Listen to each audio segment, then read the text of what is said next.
తాత తాత ఎట్ట చచ్చిపోయినాడు మచ్చా? చచ్చిపోయినాడు. సరే మచ్చా, శవాన్ని ఎత్తుకొని పూడ్చాలి. అయ్యో అయ్యో తాత తాత తాత. బతుకుండేటప్పుడు పిక్కడి కూడి పెట్టలేదు, ఇప్పుడు దొల్దలేడుతున్నావా? అందరు చూస్తున్నారనే.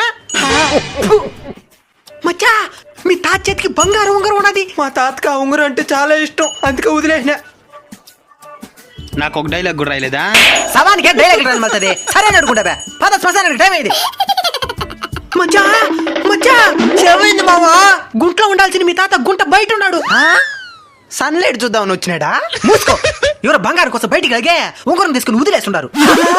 మీరు కూడా బంగారాన్ని వదిలేయద్దండి. మీరు ప్రేమతో వదిలేసిన దాని మీద చాలా మంది ఎదవులు కన్నేస్తుంటారు, ఎంతటికైనా తెగిస్తారు. దాని బదులు బంగారాన్ని మీ 10 మందికి అన్నం పెడితే వాళ్ళ ఆత్మ కూడా శాంతిస్తుంది.